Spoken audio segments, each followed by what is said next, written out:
for Coach Hafley. Front row right, Austin from Letterman Row. Jeff, this isn't a question comparing last year to this year, man, so learn my lesson. But when you came in and got rolling here, you and Greg, you talked about how much talent you inherited.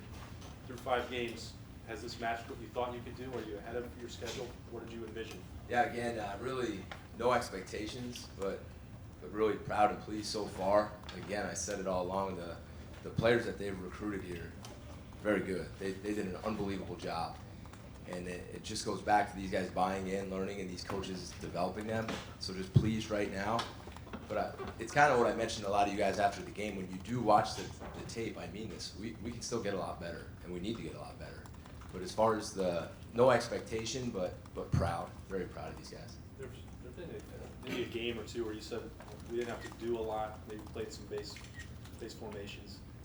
When you talk about getting better, are there still things you can add to the defense to make it, I don't know, more complex or better? Sure, and that's a really good question. There is more stuff that we have practiced that we just haven't had to show yet. So, maybe that will help us, but overall, to us, it always comes back to fundamentals and technique. Where are your eyes? Where's your leverage? Where's your hand placement? How am I tackling? So the little things is what I think makes this defense special, and that's what I think right now is making this team different, is they're buying so much into the fundamentals and the technique. So when you look at things and say, wow, you're really simple, maybe we are simple in some regards, but the way our coaches are coaching fundamentals and technique, I think is separating them right now, and I think that gives us I think that helps us out a lot. Front row middle, Dave from 247 Sports. Hi, Jeff. Urban Meyer used to talk about how he would ask his assistant coaches for a 2-year commitment when he would hire them. Did you and Ryan Day talk about that at all, or was that something that was brought up? Because I imagine you're going to have your share of suitors after this season. We never talked about 2 years. I mean, honestly, I'm just thinking about today. I mean, there's so much that goes into every single day. Sometimes, I haven't had time to shave, look at me, right?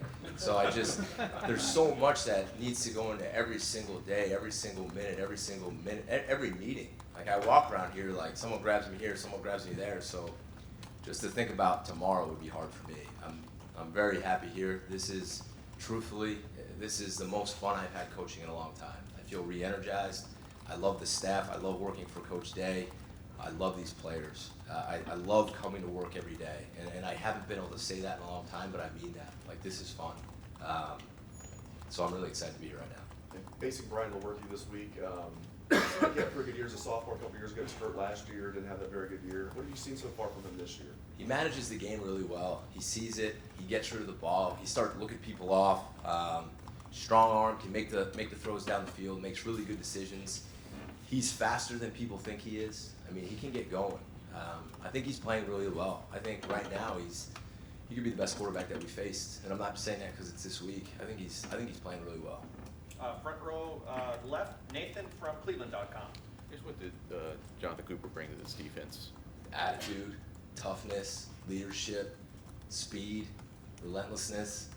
I mean, I can't say enough about that guy. Like, when he's around, you feel better. He just brings that certain way about him that everybody feels confident. I can't say enough about that guy, how he's, battled through the injury, rehabbed, how hard he works. He from the moment I got here, he's one of the most impressive guys, the way he carries himself. I mean, when you think of Ohio State, like, that's the type of guy you think of. And also what's Baron Browning bringing right now, the way he's kind of developed to this point of the season? I think he's getting better. The more he plays, the more experience he has. What we're really pleased with him is he's playing more physical, and that's the one thing that I think Coach Washington has done such a good job of. Those guys are hitting people, and he's flying around. He gives you a lot of speed out there, a lot of range in certain coverages, and it's really been great to see him take a step. Front row right, Joey from the Columbus Dispatch. Jeff, Malik Harrison was a guy in high school who played a whole bunch of positions, safety, played some quarterback. Obviously that was 4 or 5 years ago, but I'm curious with his instincts on the field, is there a value in kind of coming up that way where you're kind of a jack of all trades guy at one point in your life? There might be. I think you can see a lot of that in some of the zone coverages that we play. I mean, he's got tremendous range and vision and length. Like so a lot of times, like, things look open, and they even look open to me, but then when you go back and you watch that tape, you see him sitting there, right? And he's got this huge length, this huge size, and now the quarterback's got to kind of get the ball up and over, right? So I think his instincts, probably from playing a lot of sports growing up, just seeing the ball. But again, he's another guy, and you got to give credit to the staff and to him. he's improving. He played really well last week. Fourth row right, Patrick from the Lantern. DSB. DSB, okay. You're going up against a team that seems almost more successful on passing downs than they are on standard downs. Brian Miller is really, really good on third and long. Just in watching him play, that really stands out about it. How do you prepare for a team like that seems better in more difficult situations? Well, you kind of prepare each week the same, right? Like we want to get them into third and long, just because they're better in third and long. We hope we don't have third and short. So, you know, we try to get them in those situations. We do what we do. We try to get after them, try to drop some zone, play some man, do some different things. But I think with the quarterback in general, what I said in the beginning is what separates him, honestly. The way he manages the game, gets rid of the ball. He doesn't take a lot of sacks. He doesn't make a lot of bad decisions. He'll throw the football away. He'll run it when he has to run it. And I think that's why he's playing so well. Just to talk about third and long, it's kind of hard right now. But they got good wideouts. I mean, right now, the 25 is one of the leading receivers in the Big Ten, and their tight ends are big and their backs are good. This is a really good football team. Well coached. Fourth row middle, Patrick from 247 Sports. Jeff, you told us after the game that it's not just the secondary, it's the D-line, linebackers, the pressure that they're getting and watching, you know, Chase Young, Chase A.J. Martinez. How much does that make it easier on your back end to get those interceptions, knock balls down? That's everything. And that's what I mean. And when you have a really good front that really rushes the quarterback well, you're going to get interceptions because you're going to throw off the timing and rhythm of the quarterback. When you guys watch, when a quarterback hits his back step, if he can't set up by the time he hits his back step, we're going to have a really good day. Because then the ball's going to come out. Guys aren't even going to be out in their routes yet. And we're going to force bad throws. We're going to force tips and overthrows, which your linebackers and DBs will hopefully get some picks. You're going to force bad decisions, and you're going to sack the quarterback. So the way they're rushing right now and how well Coach Johnson's coaching right now, those DBs better be thanking those guys because that's why they're getting those interceptions too. I don't want to take it away from Jeff or any of those guys, but every good team I've been around that intercepts the ball, everything starts up front. Everything. Stopping the run, rushing the quarterback, rushing coverage tie in, and that's so important. Front row right, Bill from the Dispatch. Hey Jeff, coming from the NFL, practices there are different because you have a limited roster. How tough are these Tuesday practices, and what benefit do you think this team gets from it? They're hard. I mean, they're really hard. The first couple I had, I looked at Mick and I was like, man, are we going to be all right? And he kind of just laughed at me. He said, we're going to be just fine. But they're hard. What makes them hard is, I mean, we're going up against our offense for a lot of today's practice, and they're really good. And when you do that, you compete at a very high level. So it's our wideouts going against our DBs. It's our O-line going against our D-line. It's trying to defend Justin Fields. So that's what makes it very hard. And then we push them here. I mean, we do. And Coach always talks about toughness, and that's where it comes from. In my opinion, you win and lose games today and tomorrow. And the way our guys prepare here, and they don't complain. They don't say anything. And now that I'm kind of into a little bit of routine, I see that. And that's the culture here. And I don't think it's like that many places. It is not like that in the NFL due to roster size and limitations on how many times you can actually wear shoulder pads and all that stuff. But I think the culture here, I think is special. And that's what I saw when I got here. But you guys come out and watch those practices, they're hard. Don't say that. That's an invitation right there. I'm learning. I'm not inviting anybody to any practices anymore, and I'm not using any bad language. Question about the zone defense. This program, as you know, prided itself on being a press man-to-man defense almost exclusively. How effective has it been? How important has it been that you are using the zone coverage? You said all 3 interceptions on Thursday or on Saturday were in zone Yeah, coverage. I was wrong on the one. And the one we were in man when Jeff came across on the deep over. He was in man and he undercut it. So I apologize for being wrong on that. But I love press man. And if you watch that game on Saturday night, we got after him. We got our hands on him. And I think it all starts from there. And the one thing I love right now is we're getting better at it and we're getting hands on people. I just think you have to be able to play both because I think now when the quarterback drops back and he just sees 4 guys across and these big long guys and here comes number 2 off this edge and here comes somebody else from this edge. I mean, it's hard. It's really hard. It's hard for NFL quarterbacks. So I think it makes it difficult to change things up and drop into different zones. And I also think during the game, if I told you to go out and cover a guy every single play, I think eventually you get tired, right? And I think it's allowed our corners to play more plays, and it's given some of our corners a chance to make more plays with vision. Like the one interception we had in the game when Jeff fell and tipped it, that was a really good call on their part. They had a guy coming across that snuck through the B gap, and he was open. Like, I'm not gonna lie to you, he was open. But playing with that vision allowed Jeff to see it come off and make the play. So I think they're really good compliments, if that makes sense.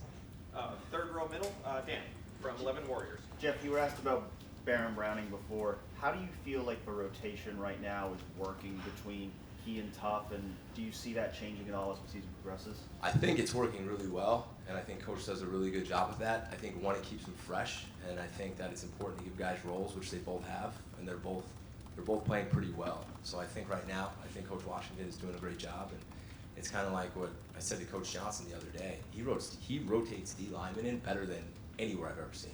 Usually it's like, oh gosh, we got 3 in, 2 out. Do we have enough guys on it? Like, no, it never happens like that. So those guys are on it, and I think the players are great with it. They cheer each other on, and right now everybody just wants to go out and win, and it's fun to see. You obviously haven't had to make this decision yet, but if you end up in a situation where you're in the fourth quarter and it's a close game, is it tough to make that decision, whether you're putting Tough or Baron out there on the field? I think that's a good question, but I think that goes into what type of game has it been? Is it more run? Is it more pass? And who's playing what better? Who are we matching up on? Who's the tight end in the game? Who's the back in the game? So I think at that point we talk about the situation and we get the best players really to match up with what they're in. Make sense? Got time for just a couple more. Front row left, Doug from Cleveland.com. Before, we were just trying to figure out if you're going to be the next Rutgers coach. That's what we're asking stuff. When you, just trying to figure out, when you were in San Francisco with Ryan, why did you guys connect? What was it? Well, actually, my relationship had kind of started before that with Ryan. Growing up, even when I was at Albany and he was at New Hampshire, we actually used to work camps together. So those summer days, we would be out there. I mean, we worked at BC camp together a few times. We'd talk football, hang out. So we knew of each other. When I got out to San Francisco, actually, when I interviewed, I was interviewing, I think it was him, Coach Kelly, and one other guy, just offensive guys that we interviewed with. So I got to spend more time with them there. And then once the season started, you know, we'd be in each other's office asking each other's questions. He'd say, hey, what coverage do you see here? What can we do here? And I'd call him in and be like, hey, what do you think they're going to run here? So we just started talking. And then on a lot of the road trips, being that we were out on the West Coast, we would leave 2 days before. So we would spend a lot of time together in a hotel, just picking each other's brain, talking football, sharing thoughts. So I think there was a mutual respect, and I think we just kind of clicked, and here we are together. So Ryan was saying he knew you guys would coach together again. Yeah, I believed we'd coach together again. I didn't know we'd be here, but I had hoped that we would coach together again, and I'm happy it's here. And you said you're having more fun. Yeah. Here, like, why? What is it about it that's fun here? Why maybe weren't you feeling that same way? I've had fun in the past. I mean, don't get me wrong. I really didn't have a lot of fun when we were losing a lot of games, but I think it all starts with Ryan. I think he lets you coach. He really lets you coach. He doesn't often tell you exactly what to do. He'll guide you. He'll give you suggestions. He'll give you ideas, but he lets you do your job. And to any assistant, that's probably one of the most important things. The other thing is he does, which to me, which a lot of people probably don't even know, he respects our family and our time so much. And in this business, that's very rare to have a head coach who truly respects that. And what do I mean by that? Like, you guys could see my daughters running up and down the hall anytime you want. My wife can come in here and feel comfortable anytime she wants. So what that does for me is that just kind of, it makes this job so much better and so much more fun that he involves my family and that it feels comfortable to come to work every day, which also leads to, I mean, look at the way he treats our players. Like, he's tough on them, but he does love them. And that's just not talk, that's who he is. And when you do that and you have a culture, staff, and players that's built like that, I just think guys enjoy being in this building right now. And I think that's why they're playing hard and fast and they're confident and they're doing it together. Front row left, Mitch from the Associated Press. Jeff, I'm curious about the development of Jeff Okudah this season. Can you just talk about what, when you met him, when you came here in the preseason, and from that point to where he is now, how he's a different player, if he is? Yeah, I think the biggest thing with him is just he's played more, right? So he has more experience. So you got to that plays a lot into it. The other thing is I think he's spending a lot of time listening to the why. Like, he's starting to understand why certain routes are coming. When 2 does this, 1's gonna do that. When 1 does this, 2's gonna do that. So I think he's seeing the game a little bit different, and I think that slows it down for him. So I think mentally, I think he's becoming a better football player. Physically, I just think, I'm on him hard. If you ask him that question, I probably coach him harder than everybody. If he takes a wrong step, I let him know in front of the room. If I don't like his hand placement, I tell him in front of the room, because I want him to get better every single day, and he has bought into that. And I do think every game so far, he has gotten better. And again, I know you're not allowed to, but if you were to come out to practice, you would see how hard he goes. I mean, he goes now, and he's competitive, and he finishes. And I can tell when he's going to play well, because Tuesday, Wednesday, how he practices, he gives himself that chance. And he's fun to coach, which is, again, why I'm having fun, because I get guys who are trying and giving me everything that they have. Go Is ahead, he more Mitchell. of a leader? Is he junior now? Has he stepped up in the room? He's starting to, because I actually, I gave the team a brief shot before I went up to the booth, and then he called him up. And that, to me, says a lot. He's feeling comfortable and confident enough to do that. He has those traits, but it's not easy, and I think he's getting more comfortable with that role. Front row right, Tim from Letterman Row. Yeah, Jeff, speaking of Bokuda, he said he got a big monkey off his back 2 weeks ago when he got the first interception. And he said he owed it a lot to you about, you were telling him just be patient, go out there, play your game, and those opportunities will come. When you see him come, was that a big monkey off your back also, that there was a payoff for him? And then number two, he seems to be triggering fast. What do you see from that aspect? Yeah, let me hit on that part first. When you get corners who trigger like him and Damon do, you better look out, because that means you got a pretty tough team. When you look at corners who are hitting like our guys, you got a tough team, and I respect and appreciate those guys. They're selling out to hit people, and it is so much fun to watch. Yeah, like Damon with the line of scrimmage the other night. Yeah, he filled in the B gap on the one where we kind of weren't fit right. He came dark. Corners don't do that. And then they threw the swing pass out on the left sideline. Jeff came flying out for a 2-yard gain. That's a big play, and there's a lot of corners who won't do that for a lot of different reasons. So you got to respect that about him. As far as the interceptions go, yeah, let's be honest. You get that first one, it's probably like, and then at the same point for me, it's like, all right, good, now he's not going to press. Because I keep telling him not to press, but you know how that is. The kid wants an interception. And now he gets another one, and then he gets another one, and hopefully they keep coming. Coach, thank you very much. All right, guys, thanks a lot.